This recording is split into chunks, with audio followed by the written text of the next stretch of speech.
Hello once again, welcome back after a long time.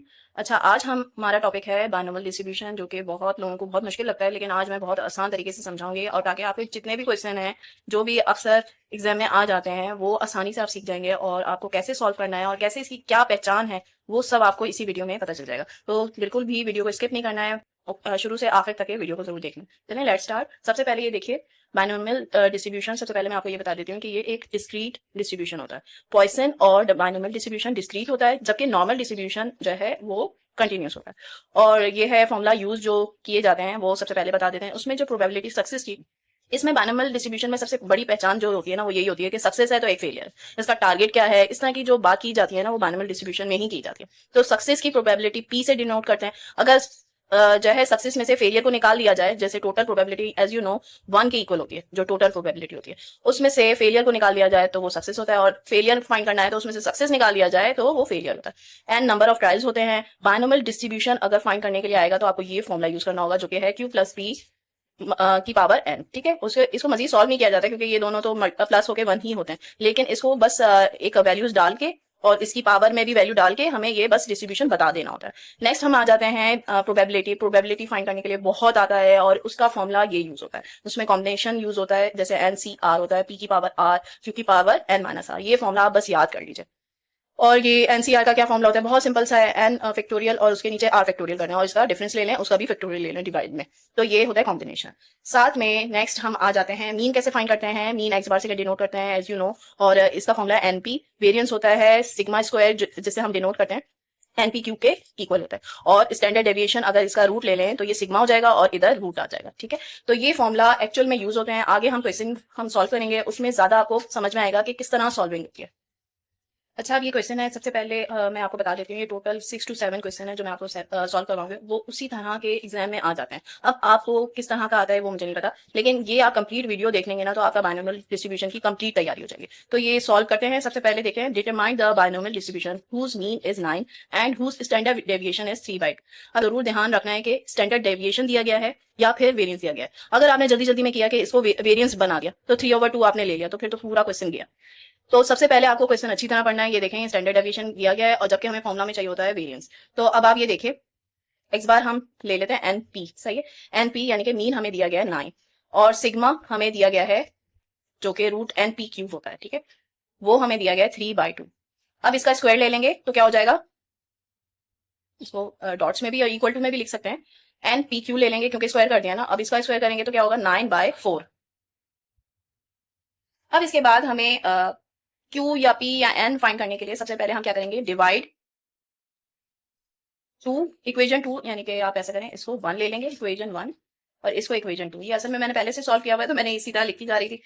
तो ये divide equation 2 यानी कि इस इक्वेशन को डिवाइड करेंगे इस इक्वेशन से बाय 1। ठीक है, तो इसका आप वर्डिंग लिख लीजिएगा, N P Q divided by N P equals to 9/4 divided by 9। ठीक है, ये देखिए मैंने इसको डिवाइड किया इससे। अब ये देखिए ये दोनों कैंसिल हो जाएगा, ये दोनों कैंसिल हो जाएगा, क्यू आ जाएगा हमारे पास 1/4, जो कि हम कह भी सकते हैं कि p equal to 1 minus Q हो जाएगा 3/4। सही।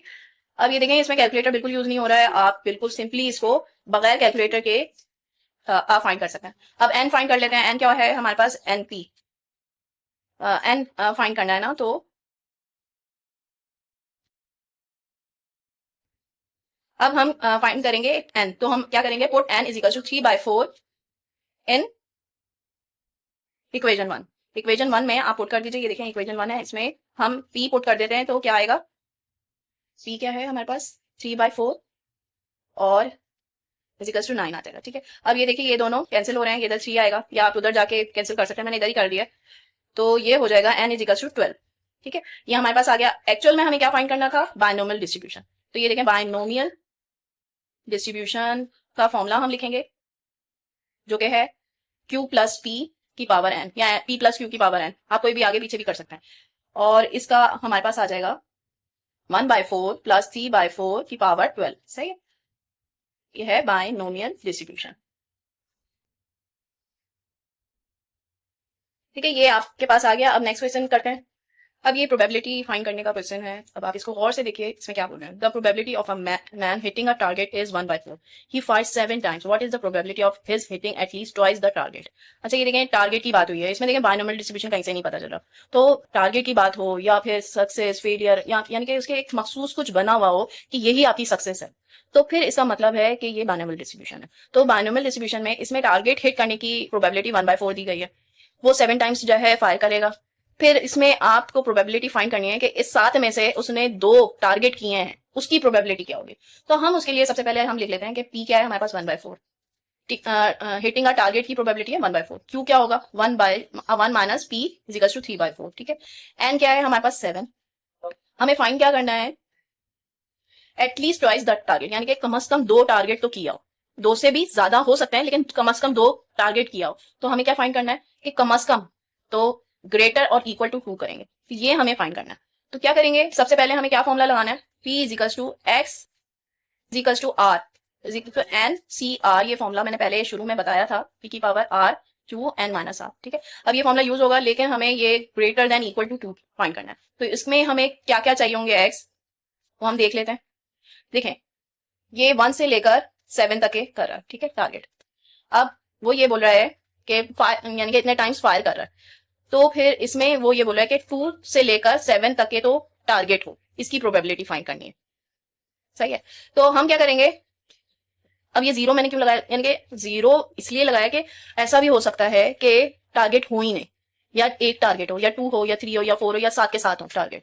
तो ये प्रोबेबिलिटी हमें फाइंड करनी है, तो हम ये वाली इसमें से निकाल देते हैं, 1 में से निकाल देते हैं। तो 1 minus P probability of X is equal to 0 plus probability of X is equal to 1। ठीक है। ये देखें, ये टोटल 1 प्रोबेबिलिटी होती है, उसमें से मैंने ये निकाला, ये हिस्सा निकाल दिया, तो ये बचा है, तो ये हमें फाइंड हो जाएगा। ठीक है। आई होप ये समझ में आ गया होगा। अब इसी तरह हम निकालेंगे, या तो आप ऐसा करें कि अगर ये नहीं समझ में आ रहा है तो 2 से लेकर 7 तक के निकाल लें। अब मैं ये फॉर्मूला इसका खोल दूंगी, 7C0 P की पावर 0 Q की power 7 minus 0 plus 7C1 E की पावर 1 Q की पावर 7 माइनस 1। अच्छा, आप ये बात सबसे पहले समझ लीजिए कि कॉम्बिनेशन में जब भी एन सी 0 होता है, एन कुछ भी हो लेकिन इधर 0 है, तो वो उसका आंसर 1 आएगा। ठीक है। और अगर एन सी 1 है, एन कुछ भी हो चाहे 1000 क्यों ना हो, और 1 आए, तो वो वही आएगा जो एन होगा। ठीक है। तो ये इसकी वैल्यू होगी 1, और जिसकी पावर 0 होती है ना, तो वो तो 1 होता है, ये तो आप लोगों ने शुरू से ही पढ़ा होगा। तो ये 1 हम लिख लेंगे। अब इसकी ये 0 है कॉम्बिनेशन में, तो ये 1 हम लिख लेंगे। इसकी पावर 1 है, 0 है सॉरी, तो ये 1 हो जाएगा, मल्टीप्लाई बाय क्यू 7 हो जाएगा। ठीक है। अभी मैं वैल्यूज इसलिए नहीं डालूं क्योंकि मुझे इसमें से कॉमन निकालना है, जब तक ये मैं कॉमन नहीं निकालूंगी तो ये सिंपल नहीं होगा। अब ये 7 कर देंगे। ठीक है। पी की पावर 1 है, क्यू 7 माइनस 1 6 हो जाएगा। ठीक है। अब ये देखें, क्यू 6 है ना, ये मेरे पास कॉमन आ रहा है, तो ये मैं कॉमन पहले ले लूंगी। 1 माइनस क्यू की पावर 6, फिर इधर क्यू बच जाएगा प्लस 7, इधर पी बच जाएगा। ठीक है। अब ये करेंगे कि 1 माइनस 3, अब इसकी वैल्यू डाल देते हैं, 3/4 इसकी पावर 6, और ये 3/4 प्लस 7 इंटू 1/4। ठीक है। अब इसको सॉल्व करेंगे, 1 माइनस 3/4, और ये हो जाएगा पूरा सॉल्व करने के बाद 7 प्लस 3 कर दें तो ये 10 हो जाएगा, और ये 4 हो जाएगा। ये 7 और प्लस 3 से किया है, 7 1 7 हो जाएगा, नीचे कॉमन है और इन दोनों को प्लस कर देंगे तो ये 10 हो जाएगा। आप सॉल्व करेंगे तो यही आएगा। अब इसको सॉल्व करना है, ये आप सिंपल कैलकुलेटर यूज कर लीजिए, या तो साइड में आप अच्छी तरह मल्टीप्लाई कीजिए, तो फिर ये आपके पास।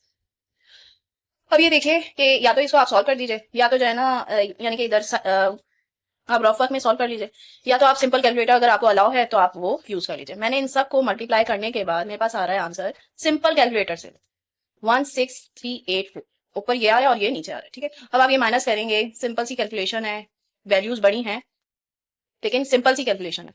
16384 ये मैं ले लूंगी। ठीक है। 16384 माइनस 7290।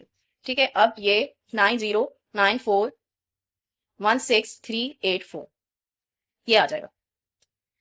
ये देखें, ये दोनों इवन नंबर है, इनको कैंसिल करने के बाद मेरे पास आ जाएगा 45478192। ठीक है। ये आ जाएगा जो कि है हमारे पास P X greater than equal to 2। अच्छा, इधर काम खत्म नहीं होता है, इधर काम ये आंसर तो है, लेकिन हमें ये जरूर चेक करना है कि ऊपर वाला नंबर आपका स्मॉल है या नहीं। तो ये देखें 4000 में, ये 8000 है। अगर ऊपर वाला आपका बाई चांस बड़ा आ जाता है तो इसका मतलब है आपकी वैल्यू गलत है, आपने गलत सॉल्व किया। अब ये मेरा स्मॉल आ रहा है, तो इसका मतलब है कि यही मेरी प्रोबेबिलिटी है। नेक्स्ट हमारा क्वेश्चन है, a pair of dice is thrown 7 times. 2 dice हैं वो हमने थ्रो किए हैं 7 times. If getting a total of 7 is considered a success, अगर वो सक्सेस काउंट किया जाए कि जिसका टोटल 7 आ रहा है तो हम उसे सक्सेस कहेंगे। What is the probability of no success, no success हो यानी कि कोई सक्सेस नहीं हुई है, 6 सक्सेस हो रही है, या एटलीस्ट 6 सक्सेस हो, या एटमोस्ट 6 सक्सेस हो। तो ये सारी प्रोबेबिलिटीज हमें फाइंड करनी है। कहीं पे भी ये नहीं लिखा हुआ है कि ये बायनॉर्मल डिस्ट्रीब्यूशन है, लेकिन हमें पता है कि ये सक्सेस है, तो फिर सक्सेस या फेलियर की बात हो रही है तो ये बायनॉर्मल डिस्ट्रीब्यूशन। सबसे पहले हम सैंपल स्पेस ड्रॉ कर लेते हैं, जो कि हमें जिसमें हमें बताना है कि 7 कब कब आ सकता है पेयर ऑफ डाइज में। 1 6 में आ सकता है, 2 5 में आ सकता है, 3 4 में आ सकता है, 4 और 3 में आ सकता है, 5 और 2 में आ सकता है, 6 और 2 में आ सकता है, सॉरी 1 में आ सकता है। ठीक है, तो इस तरह हमें ड्रॉ कर देना है। तो अब ये कैसे ड्रॉ करना है, इसका सबसे आसान तरीका है 1 2 3 4 ले लें। सही है, 5 6 पूरा मैंने इधर तक ये सेम ले लिया, और इसमें उल्टी गिनती लगा दी है 1 2 3 4 5 6। इस तरह भी ले सकते हैं, उस तरह भी ले सकते हैं, और दोनों का आप काउंट कर लें, हर कोई प्लस करके 7 ही आ रहा है। तो अब हम नेक्स्ट कर लेते हैं, प्रोबेबिलिटी फाइंड करते हैं ऑफ सक्सेस। अब ये देखिए, ये टोटल कितने हैं, ये 6 हैं, जबकि टोटल सैंपल स्पेस जो हमारा होता है पेयर ऑफ डाइज जो सक्सेस के बगैर, जिसमें सक्सेस भी हो फेलियर भी हो दोनों हो, तो वो 36 होता है। ठीक है, वो 36 होता है, जिसमें 1 1 2 2 3 3 सब मिलाते हैं, तो वो 36 होता है। उसमें से 6 हमारा सक्सेस है, ठीक है, बाकी हमारा फेलियर है। तो ये आ जाएगा, क्यों हमारे पास आ जाएगा 30/36, यानी कि इसके अलावा तो हमारे पास फेलियर है ना, तो ये 30/36 होगा, जो कि हो जाएगा 5/6। ठीक है, अब एम क्या दिया गया है, हमें थ्रो करना है 7 टाइम्स, तो ये 7 है। अब सबसे पहले एम है, हमें क्या फाइंड करना है, P x is equal to 0, यानी कि नो सक्सेस है, तो वो फाइंड करना है। तो इसके लिए हम फॉर्मुला लगाएंगे, X is equal to 0 is equal to 7c0 p की पावर 0 q की पावर 7 माइनस 0। ठीक है, तो ये हमारे पास आ जाएगा 1, ये 0 है, मल्टीप्लाई बाय p की पावर 1, तो ये भी 1 हो जाएगा, q की पावर 7 होगा। ठीक है, तो ये हमारे पास आ जाएगा 5/6 की पावर 7। आप चाहें तो इसको और सॉल्व कर दें, या तो आप चाहें तो इधर तक ही छोड़। ठीक है, अब नेक्स्ट हम करते हैं बी। बी में हमें फाइंड करना है 6 सक्सेस पे। सही है, P x is equal to 6, तो ये हम क्वेश्चन मार्क डाल देते हैं पहले कि ये हमें फाइंड करना है। तो अब इसका फॉर्मूला लगाएंगे, जो कि है 7c6 p की पावर 6 q की पावर 7 माइनस 6, जो कि अब इसका हमें फॉर्मूला लगाना पड़ेगा, क्योंकि इसका कुछ और नहीं कर सकते। 7 फैक्टोरियल डिवाइडेड बाय 7 माइनस 6 का फैक्टोरियल और 6 फैक्टोरियल। सही है, अब p की पावर 6 हमें अभी फॉर्मूला नहीं लगाएंगे, क्योंकि इसमें से कुछ खत्म हो जाते हैं, कुछ रह जाते हैं, तो इसको पहले सॉल्व करेंगे, और अभी अब इसमें फॉर्मूला लगा देंगे। ये आ जाएगा 7 इंटू 6 फैक्टोरियल, इसको खोलेंगे, और इसमें 7 माइनस 6 क्या होता है, 1 फैक्टोरियल हो जाएगा, और ये 6 फैक्टोरियल, ये दोनों कैंसिल हो जाएंगे, इधर 7 रह जाएगा, 1 फैक्टोरियल 1 ही रहता है। ठीक है, अब इसको p की पावर 6 ही लिख देते हैं, क्योंकि पावर 6। अब ये करेंगे 7 इंटू p क्या है हमारे पास 1/6 की पावर 6, और q क्या है 5/6। तो हमारे पास ये आ जाएगा पूरा सॉल्व करने के बाद, इसकी पावर 6 है, तो ये 1 तो 1 ही रहेगा, और जबकि जो है 6 की पावर 6 है, तो ये इससे मल्टीप्लाई होगा 6 की पावर 7 होगा। तो इसको आप कैलकुलेट कर सकते हैं सिंपल कैलकुलेटर से भी, और चाहें तो आप रफ वर्क में भी इसको, अगर कैलकुलेटर यूज नहीं करना चाहते तो आप सिंपली आप मल्टीप्लाई साइड में कर लीजिए। तो ये 7 5 35 आ जाएगा। ठीक है, अब नीचे सिर्फ है 6 की पावर 7, तो वो हम ले लेंगे, क्योंकि ये देखिए 6 की पावर 7 क्यों बोल रहे हैं, एक 6 इधर है और ये 6 की पावर 6 है। तो इसको सॉल्व करने के बाद मेरे पास आ रहा है 279,936। आप भी चेक कर लीजिए कि ये आ रहा है या नहीं। अब नेक्स्ट में है एटलीस्ट 6 सक्सेसेस हमें फाइंड करना है, तो इसका मतलब होता है P x is equal to greater than और इक्वल टू 6। अच्छा, ये ग्रेटर और इक्वल टू मैंने लिखा है, एटलीस्ट मतलब ये है कि कम से कम 6 हो। सही है, फिर उससे आगे ज्यादा ज्यादा बढ़ते जाए। अगर एटमोस्ट बोला हो ना, तो हम वो लेते हैं 0 से 6 तक है। सही है, ये बात याद रहनी चाहिए, एटमोस्ट में होता है, सही है, और ये होता है एटलीस्ट में। सही है, तो 6 से आगे अगर हमें लेना है, जहां तक एन जा रहा है, ठीक है, वहां तक ये तो वो एटलीस्ट होता है, और एटमोस्ट वो होता है जो 0 से 6 तक है, या कोई भी आपको नंबर दिया जाए, एटमोस्ट 5 एटमोस्ट 7 जो भी दिया हुआ हो, तो वो आपको 0 से लेकर वहां तक लेना, ये याद रखें। इसे फाइंड करेंगे, P x is equal to 6 plus P x is equal to 7। अब ये देखिए एन 7 तक था, अब मैं और मजीद नहीं लूंगी, क्योंकि वो 7 टाइम उस डाई को जो है थ्रो किया था, तो हम 7 तक लेंगे, अगर 8 होता तो 8 भी ले लेते, लेकिन हम इधर तक लेंगे। अब इसे खोल लेते हैं, 7c6 p की पावर 6 q की power 7 minus 6 plus 7c7 c की पावर 7 q की पावर 7 माइनस 7। ठीक है, अब इसे हम फैक्टोरियल्स में यानी कि कॉम्बिनेशन को का फॉर्मूला लगाएंगे, 7 फैक्टोरियल 7 माइनस 6 का फैक्टोरियल फिर 6 का फैक्टोरियल। ठीक है, p6 q की पावर 1 है, ठीक है, प्लस 7 फैक्टोरियल 7 माइनस 7 का फैक्टोरियल फिर होगा 7 का फैक्टोरियल, p की पावर 7 q 0। ठीक, अब 7 इंटू 6 कर देंगे, क्योंकि नीचे 6 फैक्टोरियल है, और ये 1 फैक्टोरियल हो जाएगा, ये 6 फैक्टोरियल होगा, ये दोनों कैंसिल। पी की पावर 6 क्यू प्लस ये दोनों कैंसिल हो गए हैं और ये 1 हो जाएगा, टोटल 1 हो जाएगा, तो पी की पावर 7 हो जाएगा और ये 1 हो गया, ठीक है। क्योंकि पावर 0 है तो ये 1 हो गया। अब इससे आगे हम क्या करेंगे कि इसमें कॉमन ले लेंगे, पी की पावर 6 और ये हो जाएगा 7 क्यू प्लस पी, ठीक है। अब ये लेने के बाद आप इसकी वैल्यूज डाल देंगे। पी क्या है, 1/6 की पावर 6, 7, 5/6, ये इधर ब्रैकेट डालना था, 1/6। अब इसके बाद हम क्या करेंगे, इसको जो है प्लस वगैरह करके फिर ले लेंगे।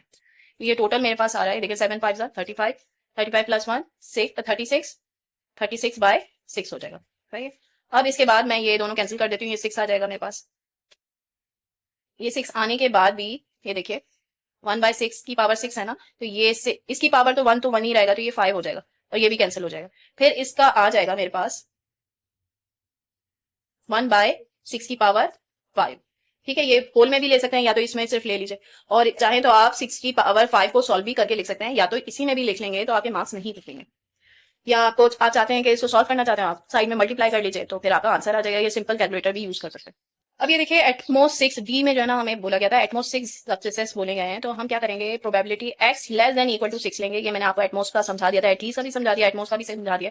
तो हम 1 minus P x is equal to 7 कर देंगे। ये क्यों करेंगे, देखें 0 से लेकर आप 1 2 3 7 करना है, ठीक है। अब मांगा है 6 तक है, ठीक है, तो ये आपको फाइंड करना है, तो आप हर एक की 0 1 2 3 4 5 6 तक के फाइंड करने से बेहतर है आप 1 में से 7 वाले को निकाल दें, ठीक है। तो ये आपके पास आ जाएगा। तो ये कैसे निकालेंगे, 1 माइनस 7c7 p की पावर 7 q की पावर 7 माइनस 7, ठीक है। अब ये फाइंड करेंगे तो 1 माइनस 1 हो जाएगा, ये देखिए सेम होता है तो फिर ये 1 ही हो जाएगा। अब ये होगा p की पावर 7 q की पावर 0, 1 माइनस, अब इसी को मैं इधर ही सॉल्व करें ताकि आपको समझ में आ सके। ये हो जाएगा, अब p क्या है मेरे पास, 1 की पावर 1/6 की पावर 7, जो कि ये आ रहा है 1 माइनस 1/6 को 7 टाइम आप मल्टीप्लाई कर दें तो आ जाएगा 2799936, ठीक है। अब इसको पूरा सॉल्व करने के बाद यानी कि आप इसको इधर मल्टीप्लाई कर दें, उसमें से 1 निकाल दें, तो ये हो जाएगा 2799935 कर दें, इसको बस 1 एक माइनस कर दें तो वो ऊपर वाला हो जाएगा। और आपको हमेशा यही देखना है कि ऊपर वाला आपका छोटा हो, यानी कि numerator is should be less than denominator, तभी प्रोबेबिलिटी आपकी 1 से लेस आएगी, ठीक है। तो ये आपका आंसर होगा। आई होप आपको ये वाला क्वेश्चन सही तरह समझ में आ गया होगा। अब नेक्स्ट क्वेश्चन में चलते हैं। अब ये क्वेश्चन है 6 dice are thrown 729 times, 6 dice हैं और आपको वो इतने टाइम्स थ्रो करने हैं, ठीक है। How many times do you expect at least 3 dice to show 5 और 6, 5 और 6 फाइंड, यानी कि 5 आए या तो 6 आए, उसमें आपको एटलीस्ट कैसे पता चलेगा कि 3 डाइस में तो जरूर आ रहा है, हर दफा 3 डाइस में जरूर आ रहा है। तो ये प्रोबेबिलिटी कैसे निकालेंगे, ये अब हमें सॉल्व करके ही पता चलेगा। अब सबसे पहले हम एन ले लेते हैं, कैपिटल एन, जितनी दफा हमारा ये थ्रू हो रहा है तो वो होगा 729 टाइम्स, सही है। अब टी ले लेते हैं, टी टाइम्स फाइंड करना है ना, तो ये क्वेश्चन मार्क डाल देते हैं कि ये जो है हमें नहीं पता है कि ये कितने टाइम्स एक्सपेक्ट कर सकते हैं हम। अब इसके बाद ये जो ये देखेंगे क्वेश्चन सामने ही है आपको, ये मैं बता रही हूँ। अब इसमें एन है 6, यानी कि जो टाइम्स हमारे पास 6 है तो ये 6 हो जाएंगे, ठीक है।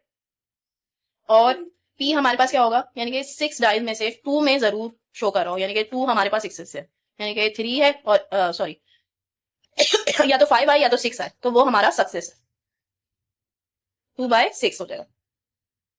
तो इसको हम लेंगे 1/3 और हमारा फेलियर क्या होगा, यानी कि सक्सेस निकाल रहे हैं तो 2/3 हो जाएगा।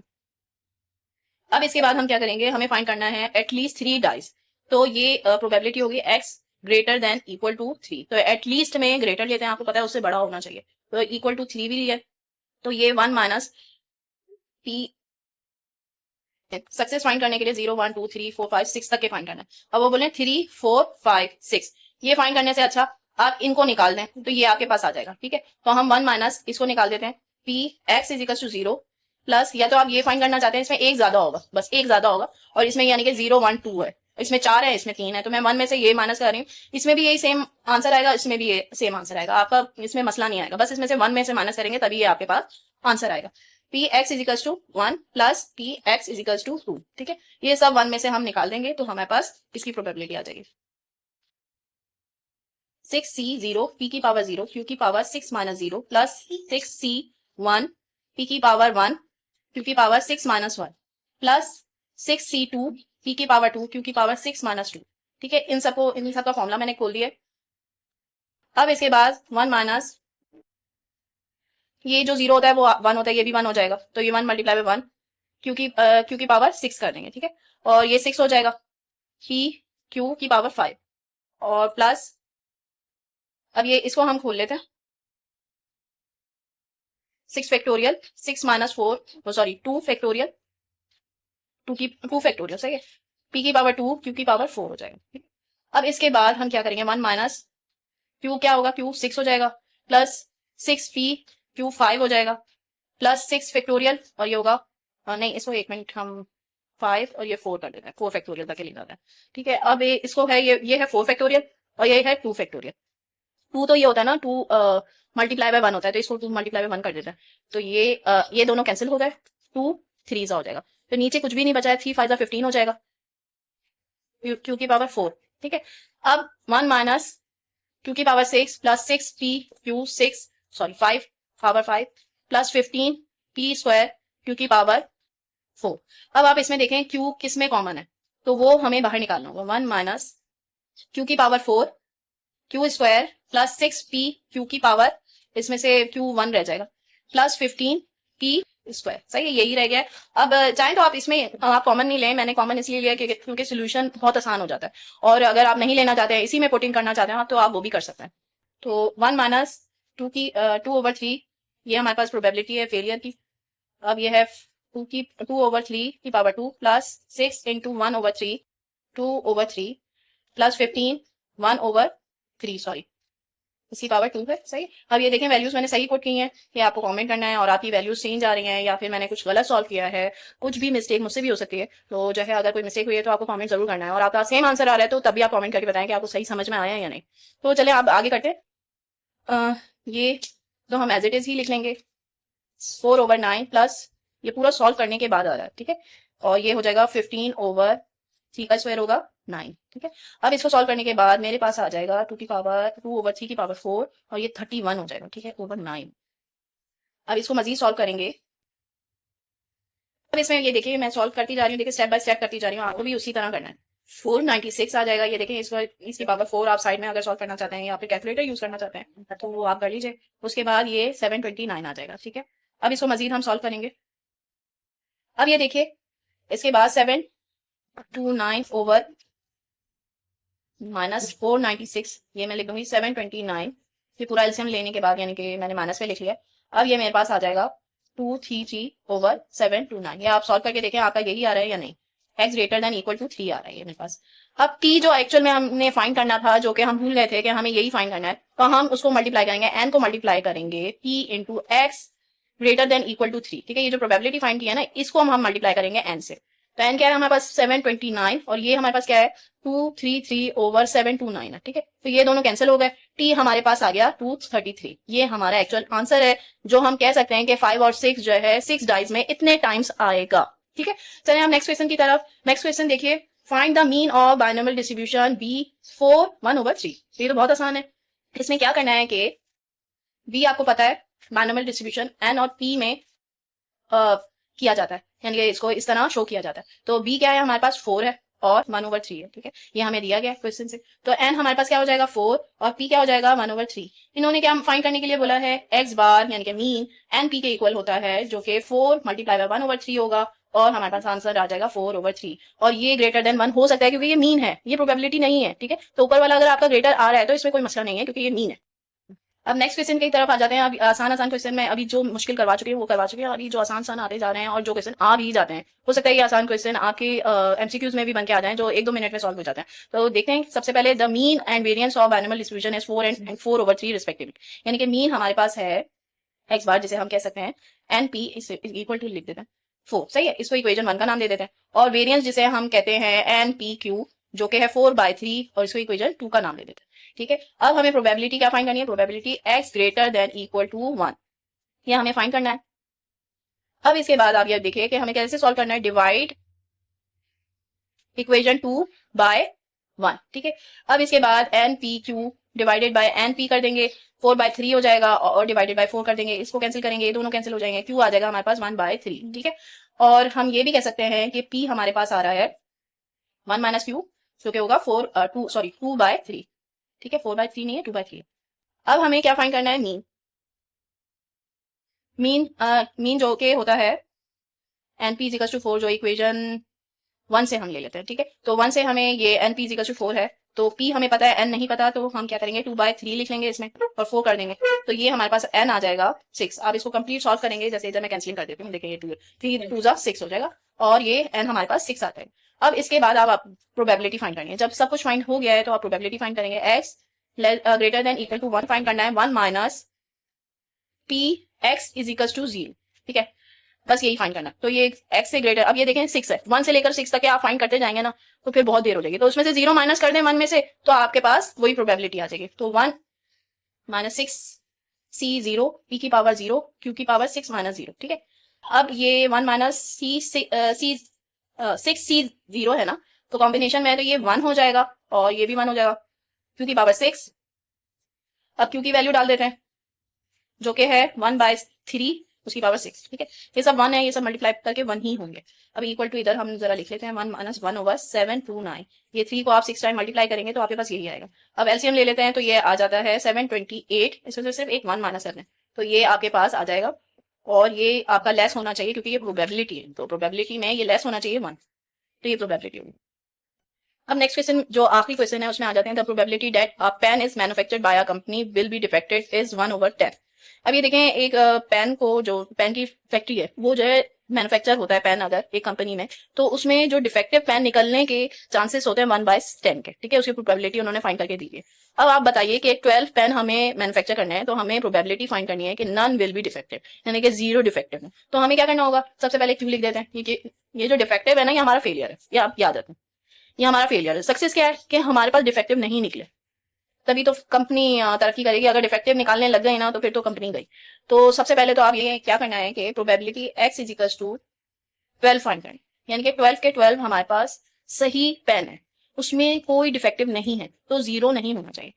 यानी कि प्रोबेबिलिटी हमारी होनी चाहिए x इज इक्वल टू 12, जो कि सारे के सारे हमारे अच्छे पेन, ठीक है। तो ये हमें फाइंड करना है, एन भी हमारे पास 12 है, ठीक है, 12 पेन है। अब p x is equal to 12 हम फाइंड करेंगे कैसे, फॉर्मुला लगा लेते हैं, 12c12 p12 q की पावर 12 माइनस 12, ठीक है। अब ये हो जाएगा हमारे पास 1 हो जाएगा, क्योंकि चलेंगे ये फॉर्मुला लगा लेते हैं, 12 फैक्टोरियल, ये 0 हो जाएगा, 12 माइनस 12 0 हो जाएगा, 12 फैक्टोरियल p की पावर 12 q की पावर 0 हो जाएगा। तो ये दोनों कैंसिल हो गया, हमारे पास सिर्फ p12 होगा, जो कि p की वैल्यू हम डाल देते हैं 9/12। आप चाहें तो इसे खोल लीजिए, चाहें तो आप यही लिख सकते हैं। मैं इसकी वैल्यू लिख देती हूँ, आप चेक कर लीजिएगा कि यही आ रहा है या नहीं, ठीक है। 12 होने चाहिए, 3 3 6 3 9 10 11 12, ठीक है। तो ये आपका आंसर आ रहा है। आज की वीडियो कैसी लगी है और आपको ये पॉइंट्स क्लियर हुए हैं या नहीं, आप कमेंट में जरूर बताइएगा, और वीडियो अच्छी लगे तो लाइक शेयर और सब्सक्राइब जरूर कर दीजिएगा। Thank you.